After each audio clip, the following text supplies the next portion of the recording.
If you're going through your build the traditional way, with the empennage being the first of the kits you build, it's recommended that you hold off on the elevator until the other empennage components are completed.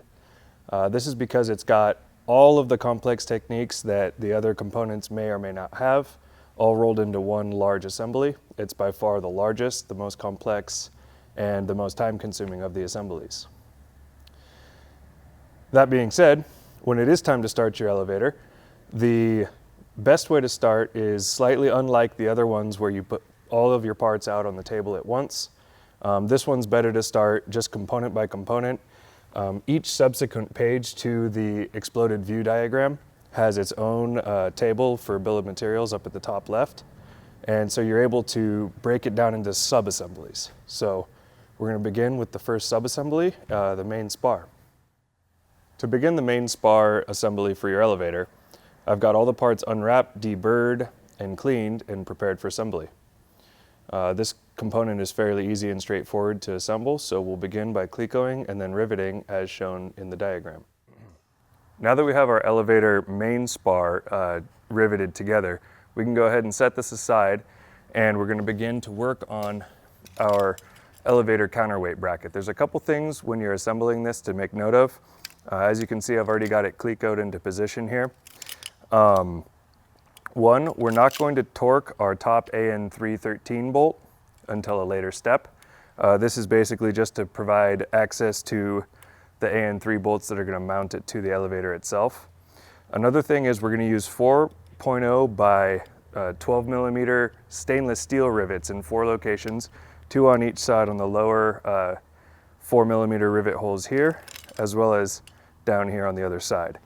And lastly, another thing to make note of is we're going to use 3.2 by 12 millimeter rivets for these rivets on each side here, where there are 2 layers of thick aluminum joining together. So let's go ahead and get that done. Okay, so here you can see the completed elevator counterweight support bracket here. As you can see, the bottom AN313A bolt is torqued with a torque stripe to mark that it is in fact torqued. The 2 4 millimeter stainless rivets are in place here, and it's the same on both sides. And the rest of the rivets are the 3.2 by 13 millimeter rivets, and we're ready to move to the next step. The next page in the manual has you install the ribs 1 right and left, as well as this center bracket here, and the reinforcement strips that go between the center bracket and the main spar channel. So you can see it right here and down here on the bottom. This page also has you install the control horn or counterweight support bracket. I'm going to leave that off for now because when you do install that, the entire assembly no longer can rest flat on the table. And just to make the rest of the process go a little bit smoother, I'll leave that off for now.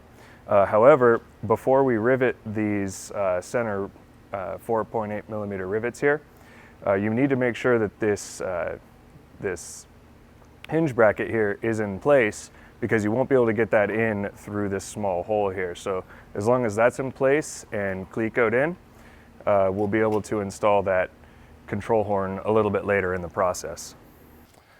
Okay, so as you can see, I've only got the middle 4.8 millimeter rivets installed on the top and the bottom to hold this whole center assembly together. We're going to need the further out rivets for attaching the skins later on. There are a couple really tricky steps to finishing up the elevator rib structure here. One of them is these center channels here have a thicker part and a narrower part. Make sure to orient it so that the thicker, wider part is towards the center of the elevator and the narrower part is closer to the tip.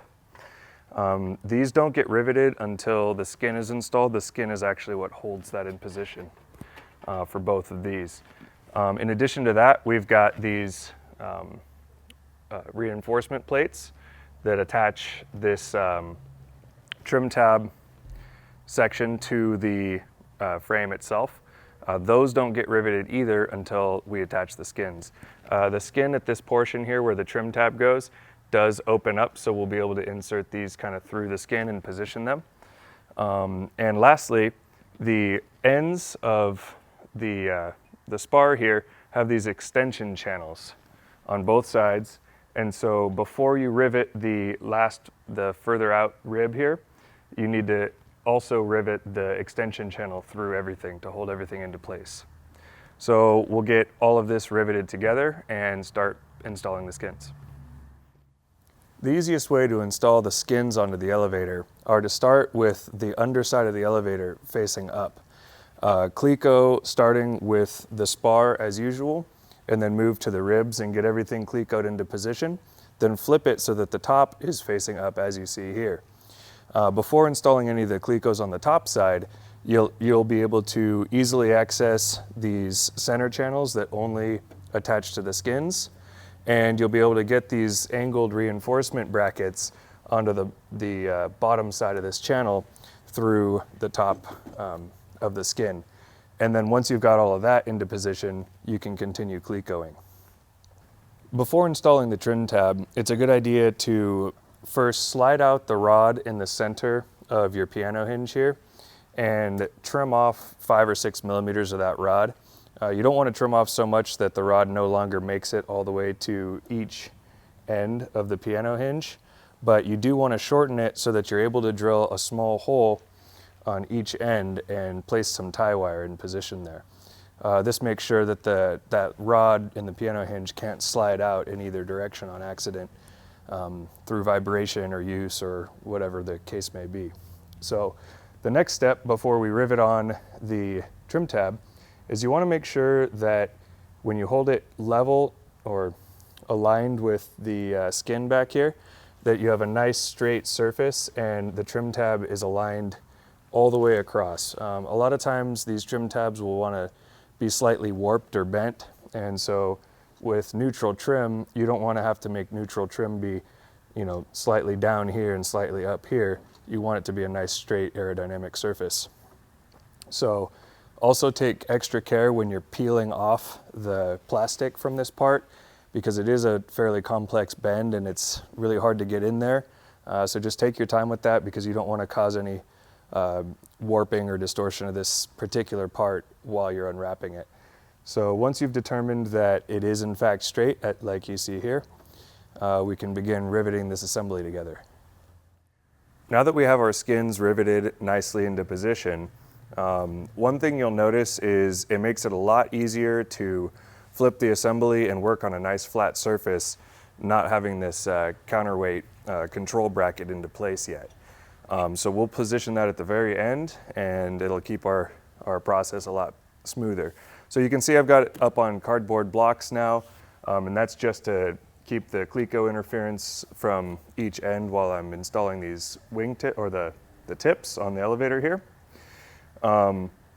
One thing you'll want to avoid, you don't want to dimple the outside row of rivets yet on your tip skins here, because that'll interfere with installing your elevator tips nicely and into position.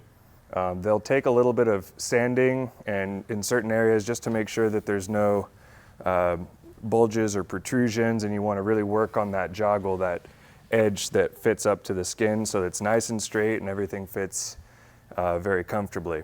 In addition to that, I don't yet have my counterweights installed here. I'll do those after everything is match drilled and finished and ready for final riveting. That just keeps the process of removing that tip skin and installing it. There won't be any unnecessary twists, and it just allows us to work a little bit more easily. So the next step here is we're going to match drill all of our holes along our elevator composite tips, and then we're going to countersink them on the front row of holes that correspond with the holes that get dimpled here, and then we'll rivet everything into position.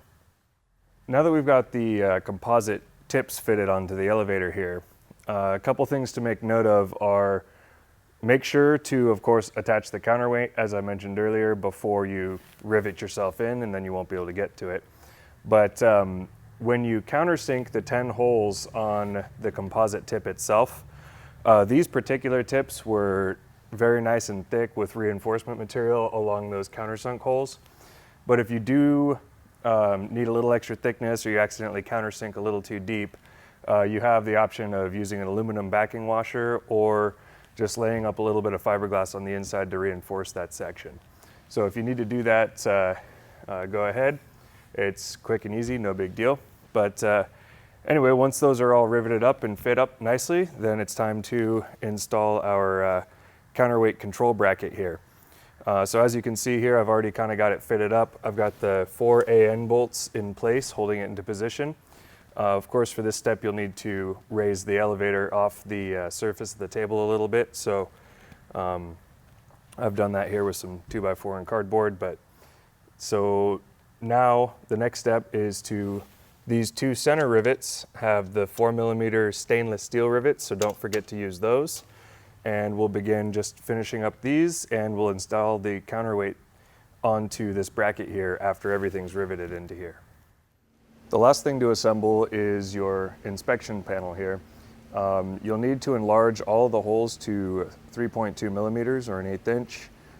This particular inspection panel does not need to be dimpled. None of the other rivets on the rest of the elevator are dimpled. So also keep in mind, leave off these 2 rivets, because you can use this for a tool with 2 pins to install and remove your inspection panel. Make sure to install the riv nut before you've riveted the grip plate to the plate itself, just for easier access. You can do it afterwards, but it's much easier to do it before. And also, before you rivet this, place the clear vinyl sticker onto the plate itself, trim around the edges, and you'll have a nice smooth surface for the grip plate to rotate around. So as you can see, we've now got the counterweight installed onto the control bracket here. The control bracket is all completely installed, riveted with the stainless rivets, as I mentioned earlier, and the 4 AN bolts torqued properly. And also the inspection panel that I mentioned is now installed, and your elevator is now complete, and it should look great and be a really rewarding process.